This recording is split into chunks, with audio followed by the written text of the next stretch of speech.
ప్రభు అయిన యేసుక్రీస్తు నామమున మీ అందరికీ వందనాలు. మీరందరూ బాగున్నారు. ఈరోజు మన పరిశుద్ధ గ్రంథంలో నుంచి దేవుని వాక్యముగా దావీదు మహారాజు రాసినటువంటి కీర్తనలు 46వ అధ్యాయము 1వ వచనం మనం చదువుకుందామండి. దేవుడు మనలను ఆశ్రయమును దుర్గమై ఉన్నాడు, ఆపత్కాలములలో ఆయన నమ్ముకొనదగిన సహాయకుడు.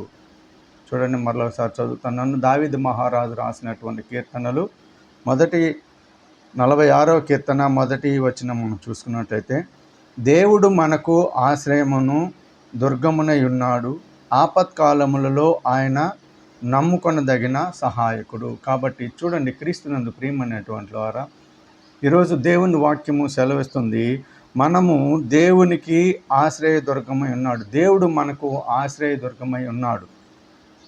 మరి ఈరోజు చాలామంది ఏదన్నా ఒక కష్టం వచ్చినా కానీ, ఏదన్నా సమస్య వచ్చినా కానీ మనుషులను లేదా ఈ లోకాన్ని ఆశిస్తూ ఉంటారు. అయితే చూడండి, క్రీస్తునందు ప్రియమైనటువంటి దేవుడు వాక్యం ఇక్కడ సెలవిస్తుంది, దేవుడు మనకు ఆశ్రయమును దుర్గమై ఉన్నాడు. ఇక్కడ దేవుడే మనకు సహాయకుడే ఉన్నాడు. కాబట్టి మనము ఆశ్రయించాల్సింది కష్టాలలో కానీ, సమస్యలలో కానీ, ఇబ్బందులలో కానీ, ఏదన్నా మనకి అవసరం వచ్చినప్పుడు ఈ లోకంలో ఉండేటువంటి మనుషులను ఆలోచించకుండా, వారిని ఆశ్రయించకుండా మనం దేవుణ్ణి ఆశ్రయించుట ఎంతో మేలు. అందుకే ఒక ఏకవ్రతుడు, రాజులను ఆశ్రయించుట కంటే దేవుణ్ణి ఆశ్రయించుట మేలు.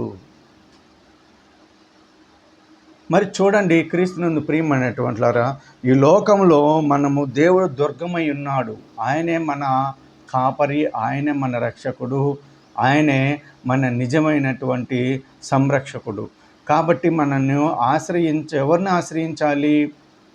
దేవుని ఘనమైన నామాన్ని మనము ఆశ్రయించాలి.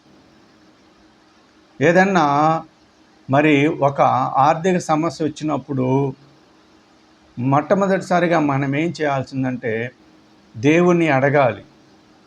దేవుణ్ణి అడిగిన తర్వాత, దేవుడా నాకు ఈ యొక్క మరి ఆర్థిక సమస్య ఉన్నది, దీనికి పరిష్కారం ఏందని ప్రార్థన చేస్తే దేవుడు నీ యొక్క సమస్యకు పరిష్కారాన్ని చూపిస్తాడు. తన వాగ్దానం ప్రకారం, తన చిత్తం ప్రకారము నీకు కావలసినటువంటి సహాయాన్ని దయచేస్తాడు. అయితే రెండోదిగా మనం చూసినట్లయితే, ఆపత్కాలంలో ఆయన నమ్ముకొనదగిన సహాయకుడు. ఆపత్కాలములు అంటే ఏదన్నా ఇరుకు ఇబ్బందులు వచ్చినప్పుడు మరి సర్వసాధారణంగా మనం ఏం చేస్తామండి? ఎదురింటి వారినో పొడుగింటి వారినో అడుగుతాం. కానీ దేవుడు వాక్యంలో ఏం సెలవిస్తుందంటే, ఆపత్కాలములలో ఆయన నమ్ముకొనదగిన సహాయకుడు. నీకు ఏ సహాయం కావాలన్నా మనం మొట్టమొదటిసారి దేవుణ్ణి అడగాలి, ఆయన కృపను పొందాలి, ఆయన సహాయాన్ని పొందాలి, ఆయన దయను పొందాలి. అలా పొందినట్లయితే మనము దేవుని వాక్యము ద్వారా మనము దీవించబడతాము. కాబట్టి చూడండి, క్రీస్తునందు ప్రియమైనటువంటిలారా, మరి ముఖ్యంగా ఈరోజు ఈ వాక్యంలో మనం ధ్యానించాల్సిందంటే, దేవుడు మనకు ఆశ్రయుడు దుర్గమై ఉన్నాడు, ఆపత్కాలంలో ఆయనను నమ్ముకొనదగిన సహాయకుడు. మరి దావీదు మహారాజు చూడని చక్కగా రాశారో, ఆపత్కాలంలో ఆయనకి సహాయం చేశాడు. మరి ఆయన ఒకసారి గొర్రెల మందలను మేపుతున్నప్పుడు అవన్నీ మరి మనము పాటలు కూడా పాడుతుంటాము, 100 గొర్రెల మందల నుంచి ఒకటి తప్పి ఒంటరి ఆయని. ఆ ఒంటరి అయినప్పుడు మరి ఆ దావీదు మహారాజు ఆ ఉన్నటువంటి ఒక్క గొర్రెని ఎదగటానికి వెళ్ళినప్పుడు అదేమైందంటే ఒక గుంటలో పడిపోతుంది. ఆ గుంటలో పడిపోయినప్పుడు కారు చీకటి, గాఢాంధకారంలో ఉన్నప్పుడు, అప్పుడు ఆపత్కాలములో చిమ్మ చీకటి, గొర్రెం ఎక్కడో శబ్దం వినపడుతుంది. ఎక్కడికి వెళ్ళి చూడాలంటే అదేమో కనపట్టలేదు, ఇక్కడేమో కారు చీకటి ఉంది, ఏం చేయలేనటువంటి పరిస్థితిలో దావీదు మహారాజు అక్కడ ఉన్నాడు. అయితే అప్పుడు ఆయన పడతాడు, గాఢాంధకారంలో నేను ఉన్నను, నన్నేమి చేయవని, ఏ దుష్ట శక్తులు, చీకటి శక్తులు నన్నేమి చేయవని దావీదు మహారాజు గారు చక్కగా పాడుతూ అన్నారు. అప్పుడు అన్నాడు, దేవుడే నాకు ఆశ్రయదుర్గం ఉన్నాడు, నేను ఆపదలో ఉన్నప్పుడు ఆయన నాకు సహాయం కొరము చేసేటటువంటి వారు దేవుడు ఆయనే.